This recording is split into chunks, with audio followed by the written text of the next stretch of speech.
So let's get to how to buy your first NFT. We'll get to the research part as well in just a bit, right? So there are platforms that you can use to buy NFTs, right? The one that I use is OpenSea, and it is the most popular and the most used one out there with the most volume as well. You want to make sure that these platforms have a lot of people on them so that NFTs are fairly illiquid.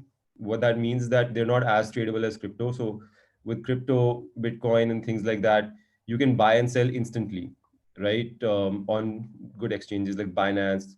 I had mentioned some Indian exchanges in my previous session, like WazirX and things like that. You can buy and sell instantly with crypto. But what happens with a lot of these is that they're illiquid. That means that there's not a lot of trading happening. So if you put up an NFT for sale, it may or may not really sell. So if it's like very popular, it might sell. But the thing is that these are not divisible, right? Like a Bitcoin, even though it's $50,000 today, uh, if Bitcoin was not divisible, then how many people would be able to buy $50,000 worth of Bitcoin, right? Only the top 5% of the economy, maybe top 1% of the economy would be able to buy Bitcoins, because one Bitcoin would be 50,000. You can't buy it. So what happens with NFTs is, yes, there are free ones. Yes, there are a lot of cheap ones, but the ones that are growing in value are the expensive ones, right? Like, so, like BAYC, so Board Ape Yacht Club, MAYC, Mutant Ape Yacht Club, CryptoPunks, all of these, right, are very expensive now. These are the hyped ones, the ones that are growing in value the most, are very, very hyped, and a lot of celebrities are buying them and things like that. So these are not divisible. Like if it's $500,000, you can't divide that, and thousands of people cannot buy it. There may be a way to do it in the future using crypto. So you could create a crypto even for a NFT, and then it could be divisible, but that's not being done yet. Right. So they are illiquid essentially. So you want to choose a platform like OpenSea, most likely, that is very, very popular. A lot of people use it and has a lot of trading volume on it. So yeah, let's get started with like exploring how to actually use OpenSea, right? So I'll show you how to actually put up your NFT for sale as well.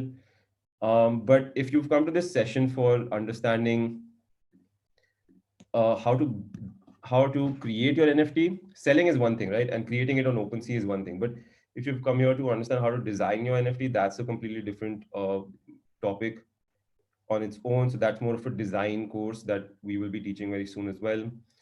Um, yeah, so I already have an OpenSea account. I have a dummy account as well that I'll use to create sell an NFT, and then right now I'll just use my incognito browser to start from scratch so that you guys can also see what information you'll have to enter to be able to set up your OpenSea account, right? So it's opensea.io. You go on opensea.io, and first of all, you can, before even setting up an account, you can start to explore, right? You can just start browsing it. I'm not sure how many of you guys have actually gone on to browse OpenSea yet, but it's really interesting to go here and see. So these are like the ones that I told you, right? These are all of the different types of NFTs that you can buy: art, collectibles, music, photography, sports. Virtual worlds is basically real estate. Um, and then some of them with utility as well, right? So you can go on art and see which are the ones that are recent selling. And then there are so many platforms for exploring NFTs that OpenSea is not the only one to explore NFTs, right? So I'll show you some of the other ones that are actually a little bit better than OpenSea.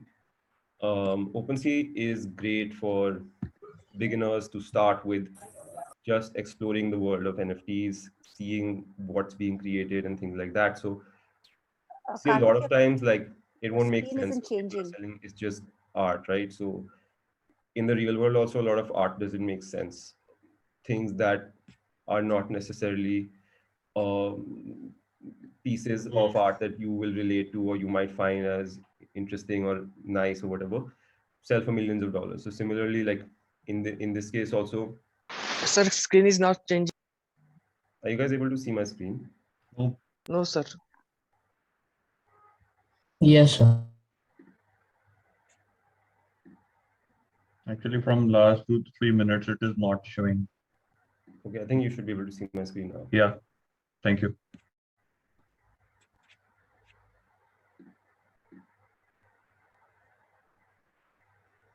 Okay, you should be able to see my screen now. Okay, I'll just go back to OpenSea.io. OpenSea is better experience on Chrome, so use it on Chrome. I don't use it on other browsers. Right, so I've opened it on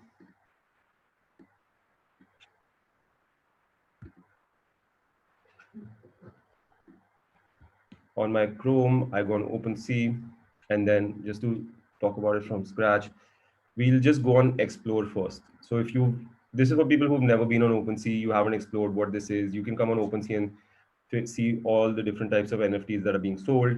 If you go and explore, you will see what's new, different types of art. You can see collectibles.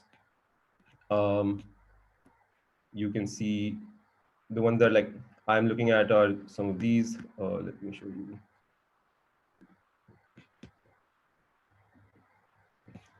So I'm mainly looking at virtual worlds, right? Even within virtual worlds, I'm primarily looking at Sandbox, Decentraland.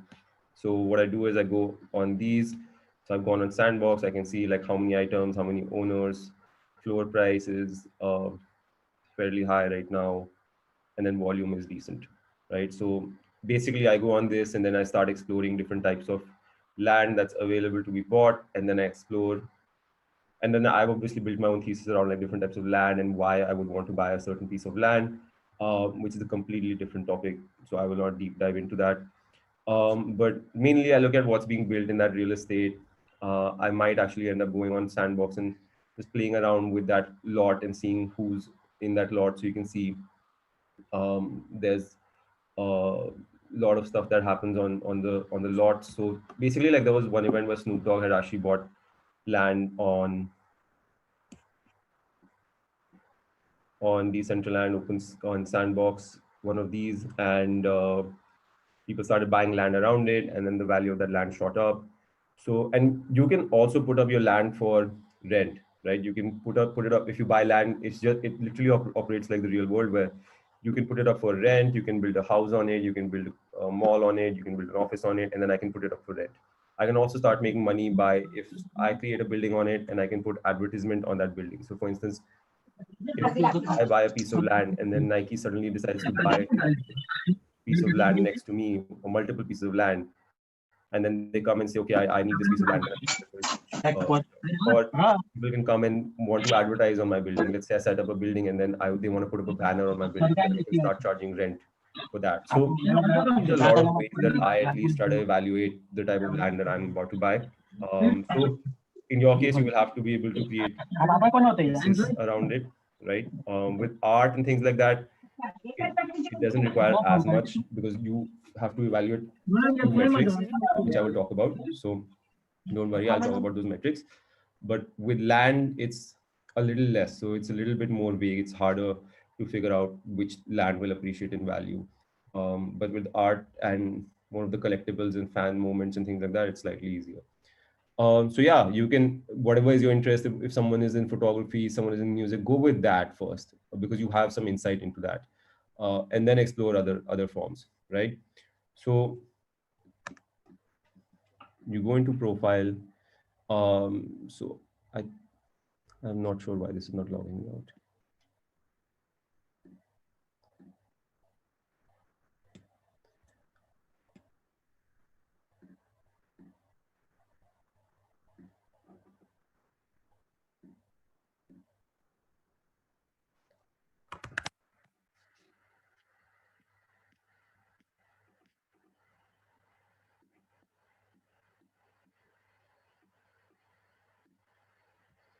Yeah, to answer your question, any artist can create NFTs.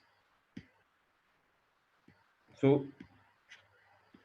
mm, it's not letting me log out, but once you go on it, you just have to enter your name. You have to enter your email and you have to enter your password, and your account is basically created. It's actually easier than creating a Facebook account.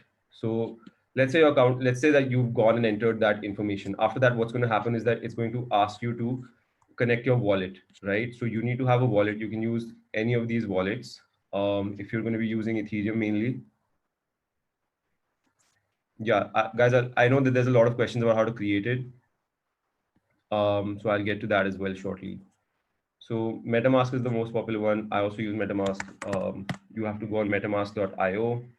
You have to download it, and once you download it, it'll appear in your Chrome extensions right here. So let's see how you go about downloading it.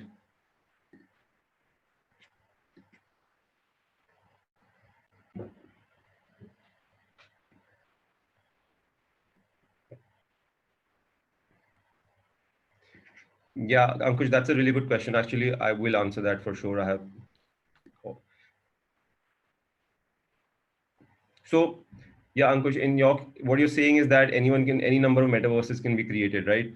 So yes, what will happen is that if you understand real world property, right? How did cities like when you look at cities like Delhi, cities like Bombay, things like that, right?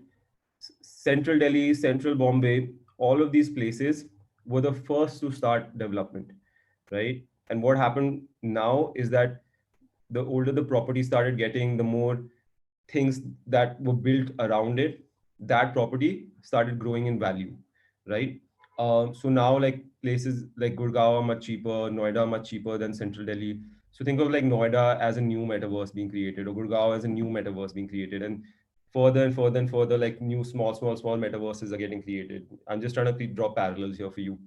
And in that way, as new metaverses around this Central Delhi were created, the property values in Central Delhi kept rising, rising, rising. So now it's over 100 crores if you want to buy a house in Central Delhi, right? Versus if you want to buy a house in Gurgaon, it's few crores only, right? So that's kind of what might happen. It's not guaranteed, but that's kind of what might happen is that Decentraland, Sandbox are the first two metaverses to be created. They have very scarce number of properties on it. So for instance, 90,000 and 136,000, 1,36,000, 90,000, respectively, right? So that's very scarce. Now, more metaverses will come up for sure, and Decentraland and Sandbox will set the prices for the metaverses that come up. So Decentraland, Sandbox, as they start selling out, as the last few properties are left, the prices will keep going up and up and up.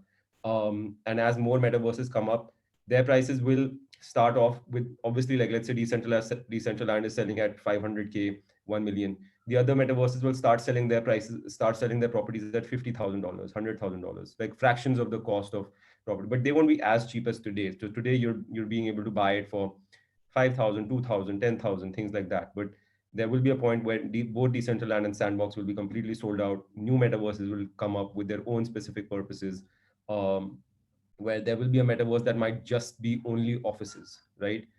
There will be a metaverse that's going to be only a holiday destination, right? So, for instance, they might create like what's a good holiday destination? I don't know, maybe like a copy of Paris or something like that, or like it could be Maldives or something. They might create Maldives on the metaverse and then start selling properties on that. So now what's going to happen is that people will start buying that property thinking that, okay, now everyone who's on the metaverse will start flying to Maldives for a vacation. So that's kind of how I am envisioning that metaverse properties will continue to rise. That's just, yeah, my thought process around it.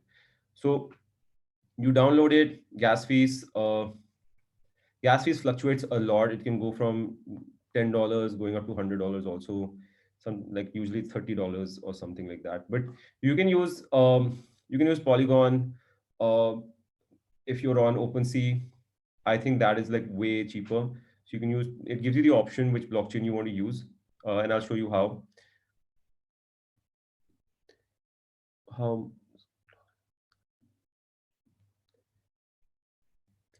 Yes, you can create your own metaverse as well, 100%. That's definitely not going to.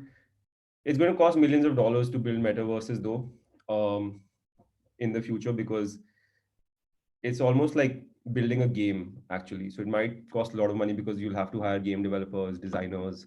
You'll have to have an actual purpose for your metaverse. Over time, like just generalist metaverses like Decentraland and Sandbox will not be coming up. There will be very specific use case metaverse. Like I told you, like a holiday destination is a specific use case metaverse, right? So similarly, there might be metaverses that are just for offices. So for instance, like when Gurgaon was created, it was a office mainly like a lot of offices were being created, and people from Delhi and all used to commute to Gurgaon mainly for office. So think of that, like it could be like they create a metaverse just for offices where people are commuting to work, and their virtual offices are in that specific, like it's basically the business district essentially. Within Decentraland and Sandbox will also have office spaces, but other, eventually what's going to happen is the metaverses will start to connect. There will be a lot of uh, connection and like synchronicity between different metaverses for people to be able to commute and travel and interchange currencies and things like that.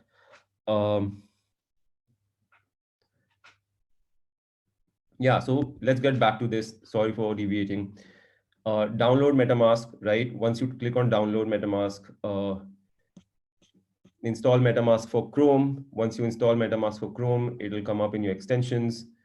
You just go on, I'm on incognito, so it's not going to allow me, but then you just click download here and then it's created. It automatically gives you an exchange wallet, sorry, a MetaMask wallet, and you buy Ethereum on an exchange like WazirX, or you can buy it on any of the other exchanges, and then you can transfer it to MetaMask, to your MetaMask wallet, uh, and then basically your account will be your MetaMask will start popping up here, right?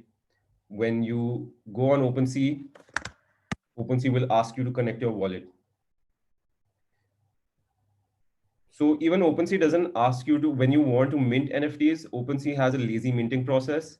I will show you that in the deck as well. OpenSea has a lazy minting process. What used to happen was that OpenSea used to charge gas fees even for minting NFTs. Now they've introduced lazy minting, so that allows uh, you to be able to mint NFTs without having to pay gas. You will only have to pay gas when you sell the NFT or you buy the NFT. Right. So profile is created. All I did was name, email, password. This is my dummy account. I haven't added any name or anything. This is my wallet address here. Right. And I have connected my MetaMask wallet to it. So I can just do logout once. I'll show you. Right. My OpenSea account is created. My MetaMask has been downloaded here. After that, I click on wallet. I haven't connected my wallet yet. I just have to click on MetaMask once, and then it gets connected. If you might have to enter your password once. I have saved my password, so if it's on the extensions, then it will come up here. This is my dummy account. I haven't added any funds on my dummy account, right? Just for privacy concerns. How to transfer from WazirX is very simple. You go on your WazirX. I hope you've done your KYC for WazirX. Once you've done your KYC, you go into the fund section. On the fund section, you click on Ethereum or whichever, and you click on withdraw, and then you enter the address for your MetaMask wallet, and then you click withdraw. There might be some two-factor authentication that you might need to have to bypass. So you do that, and then it'll withdraw, and in a few minutes, your Ethereum should be in your MetaMask. Definitely. So NFT is obviously NFT. Metaverse is going to be probably trillions of dollars, and NFTs are already going to be touching billions of dollars in the next couple of years. So everyone will be creating NFTs, because if you're interacting with the metaverse, the only way to interact is through NFTs actually currently. Yeah. So now let me just get back to the structure. Okay. So now that we've set up our wallet, you're good to go now. You go and explore.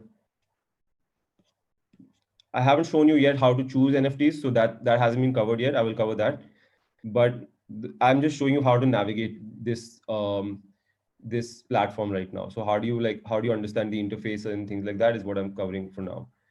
So you choose, let's say you choose art. Let's say I want all NFTs. You can filter here.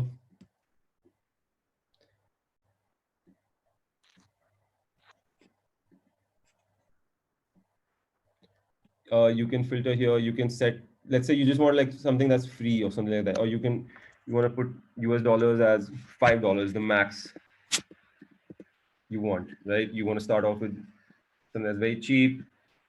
You will have to pay gas fees when you buy, so whatever that gas fees is will be added. But here you can see the prices of different NFTs. These are fairly hard to evaluate, but I'll show you how you can evaluate these.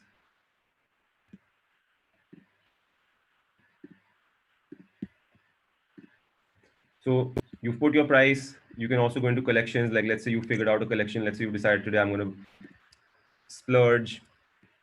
I'll have to remove this because there's. Let's say you decide you want to splurge.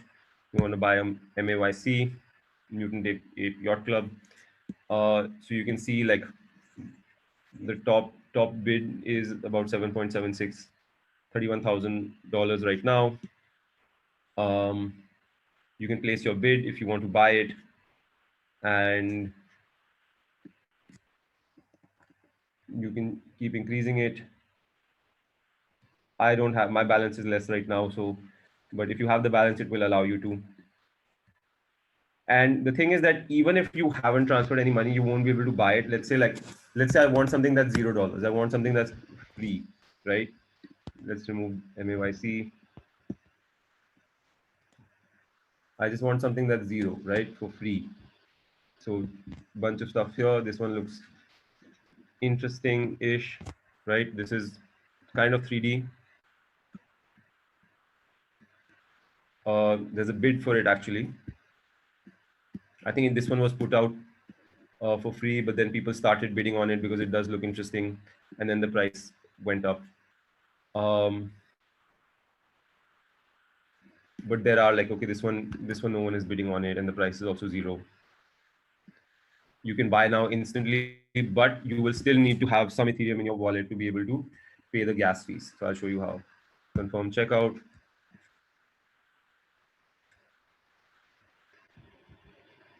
So on this, like it shows you the royalties. So royalties are right. This one is for the person who is selling this one. So your MetaMask will open on its own at that point. So the integrations are seamless, right? Gas fees is showing you estimated about $60 here, right? So I told you like it ranges from $10 to $100. Average could be $30, $40. This one is $60.